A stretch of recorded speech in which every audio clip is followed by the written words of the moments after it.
All right, so I had a record trade today. I'm on track for a record month, and so I'm feeling euphoric, and I really wanted to share my lessons from today, what I thought about, what worked for me, and why. And so the first thing that the probably the most important thing that a trader can do is say no. So so the first thing that I'm doing in the morning is like, what am I saying no to? And a couple things hit me this morning. One was AP PH, and you don't have all of this information coming into the day, right? So all I had was this. So I'm looking at this on my second monitor where I have all my multi-chart setup, everything that was on my watch list coming into the day. And this is what I see, and I'm thinking that there's still potential here, right? So I'm not saying no to this just yet. The next thing that I had seen, let's see, DSS. This stayed on my watch for a long time today because this is what I'm seeing, right? So it's got potential. It could break that 6.5 level, and that could potentially carry it on through the sevens, right? And I think it wasn't until about right here that I had decided not to watch this anymore. So this was like in my peripheral. It wasn't very important to me because I by this point already had the trade that I wanted. So that's not a great example. IO was still on watch. It hasn't broken out. It hasn't broken down, so I haven't said no to that yet. Um, but TMC, for example, right, coming into the day, this is what I am seeing. And what I wanted was really important. So it's important to come into the day. It's important for me, like for what I do, to come into the day knowing what you want. And let's see, TMC looked like this. Oh man, I'm using a different program than I usually do. Let me get a smaller dude. Okay, so it did this in pre-market when gold was running, and then it did this in the first hour when gold was running, and then it kind of chopped around, faded, failed, and it was creeping back up, right? So then on Friday afternoon, it comes back down and it's holding this level. And what I want to see is I want it to, it did this in pre-market, right? So now we're looking at pre-market and came back down. I want to see it hold either this low or a higher low and start creeping. And then I can watch from there. So I've got this line drawn. It's not actually on my chart, but like I'm just visually interpreting it. I've got this line drawn, and as soon as it cracks that line, which is what wound up happening, I'm no longer interested. Yeah, it can hold this, it could hold this support and it could go, but this is what I was looking for. And as soon as I don't get what I'm looking for, that's something I'm saying no to. And knowing what to say no to is really going to help you preserve your mental capital. Okay, I can't like tell you what it does for you or anything like that, but for me, it preserves my mental capital. And so again, like if you ever like, oh, there's too many stocks going, that's for me. I get overwhelmed really easily. So if I'm not getting what I want, right, if I'm getting any sign that I won't get what I want, then I'm just saying no, and and that really helps my trading a lot. So, Kala, for example, I had mixed feelings about coming into the day because it had this run, it held beautifully. I took this trade because it gave me what I wanted, and then it held again beautifully. I took this trade because, again, it gave me what I wanted, and I did not swing it. Um, and honestly, it's giving me what I want right now, but it's not giving me what I want for a trade. Oh, dang, I closed my thing. Hang on. Let me draw this up again real quick and I can tell you why I said no to Kala today.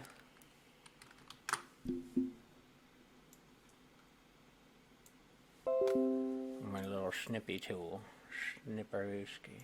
Alright. Okay. So, Kala. So with Kala, what we had was, where is it? We got this pop. It was very nice. Came down, consolidated, had a little pop. Consolidated, had a little pop. Boom, broke out. I took this break, right? I wanted it to hold this level again, maybe even put in a higher low, and it did, right? That was the first trade. And then second day, I kind of wanted it to have another day, but I knew that it had this potential when it failed to break down here. And so I was just looking for the downtrend break. And this is kind of a sloppy depiction, but I took the downtrend break, right? So today, first of all, I didn't want it to go in pre-market. I wanted it to kind of hold the level, maybe creep up. But instead, it did go up significantly during pre-market, and then it gapped up. And I was immediately like, man, my play is ruined here. I didn't want a gap up. I wanted it to hold, consolidate, and give a clean entry. So when it gapped up, that was an immediate no for me. What I would like to see going forward, because this is basically what we have, just about like that, right? So what I would like to see is for it to hold this level and start its climb again, and then I'd have to reevaluate as we get closer. But so I didn't know that it was going to dump off. I just knew that when it gapped up like this, I didn't want it anymore. So that was something that was easy to say no to. AGRI, I said no to at first because it had this pre-market move, this gap up, and it really ruined the chart for me. So I was interested because I definitely saw this potential, and honestly, I still see potential in this. But this chop was too much for me, and I knew that it would be, well, I thought that it would be this choppy because of the way that it gapped up. It's not doing the pattern the way that I like to see it, and so it was a no-go for me until it held this low break. But even then, right? So that's a good point, right? What are you going to risk on this chart? Right? You can risk low of day, but then what's your buy signal? You could buy dips to support, but then this time it dips to support. Like, what are you risking? If you're risking low of day, it stops you out. You could buy this downtrend break, risk low of day, but like 1 second later, you're having a heart attack. So Agri was like an easy no for me, even though, and this is important, even though I saw this potential, I didn't have the risk reward that I wanted. I didn't have an entry signal that I wanted. and it was a dangerous play. And some people that works really well for, but I am not that person. Um, TMC, did I talk about that already? I think I mentioned it broke this trend, and so I lost interest. Um, so let's see, Kala. I know why I said no to that. APPH, when it broke this trend in the morning, it became an easy no for me. I wanted something very specific from it. I wanted it to hold this line specifically. So when it broke this line in the first 3 minutes, that's an easy no. And then so I've got my second monitor to the left, and once something is a no, I just delete it. I just delete the chart. So now I am only focusing on the things that I haven't said no to. Um, IO we discussed, DSS. DSS was not a no for me until it broke um, this line here. Let's see, what is that? 58. So 58. So it wasn't a no for me until a lot later in the day, but I had already resolved my trading. So, so what did I play and why? DRCT. So just bring this up real quick, make a little drawing, and see if I have to change the size of my ink. Yeah.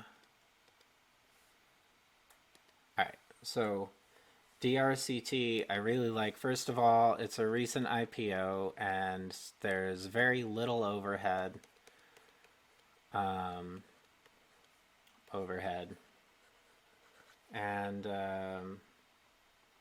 it's got a bullish daily. Let's have a look at this daily real quick.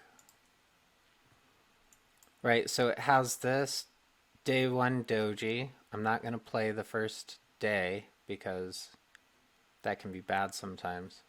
Anyway, I got distracted. But it trades 100 million shares this day, right? And its float not available. Who knows what it is? Probably lots of people. I don't. That's okay. I'm looking at the price action and it's got enough range that I'm interested in trading it. So on Friday, it's a third day surge, right? It's got 100 million shares traded. Boom. It holds over 60% retracement. Or, yeah, ish. It was a little choppy. It's not like the best, the cleanest thing I've ever seen. But it was convincing enough when it held this support, and then put in this higher low. I'm not sure where I took it, but I feel really good about what I did.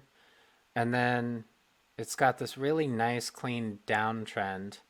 And on this day, on Friday going into after hours, it was kind of teasing the downtrend. And then this morning it broke it, but it pulled back, which made me happy because, like I said with AGRI and Kala, I didn't want to chase a gap up. So the fact that it broke the downtrend, pulled back, held support, that's all very, very bullish for me. And so then I decided that the most reasonable risk going into the morning would be low of day. And when it broke out of this range, I took a position. I got filled at 278, and I was risking low of day. So this was a nice win for me. I tried some new things with my strategy, selling half at 4R, and then just kind of piecing the rest out into pushes and holding for a bigger move. I almost bought this push here because I really thought that it was going to break out, and I'm glad I didn't. And one of the reasons that I didn't take the share, in addition to, like, I closed my broker after I had this amazing trade that I am immensely proud of. is because look, on Friday, you've got one top, two top, three top, right? So, and all of those breakouts failed, right? So why is this one gonna work? Why is this triple top gonna break out? History indicates that it's not gonna break out, but hopefully it'll set up again, and maybe I can take it tomorrow and get paid again tomorrow. Um, so that's what I'm looking at. I think like key takeaways would be, I guess I'll draw the chart again because just like the idea is important. Any given chart is, just one in 1,000, but the idea, right, for DRCT is what's important, right? So you got, boom, massive volume, right? Very little overhead. And then it holds, right? Comes down, holds nicely, perks up, creates a downtrend first, and then comes down, breaks that downtrend, breaks out, right? And then also, what does the stock do? On the nice third day, right? You get 1, 2, 3, fail. Then it holds, and then today, 1, 2, 3. So day one, shorts get involved. They hit it hard. Day two, it holds up. You've got dip buyers and shorts covering.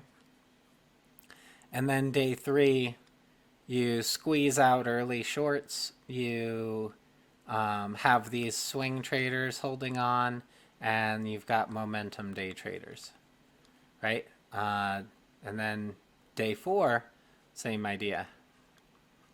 So that's why it works. And I think for me, it's important to know why my trade could work. So that's that. Let's go. I'd say the most important thing for me to keep in mind is, what to say no to.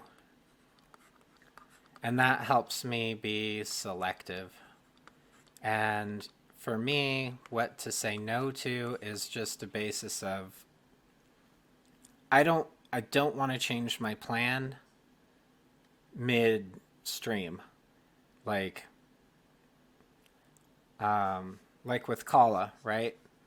I wanted it to maybe pop and hold, right? And so this is what I was looking for, and this is what I got. So now my risk to reward is shot. My plan is wrong before I even take a trade, so I'm not interested. And that is my little video. Thanks so much.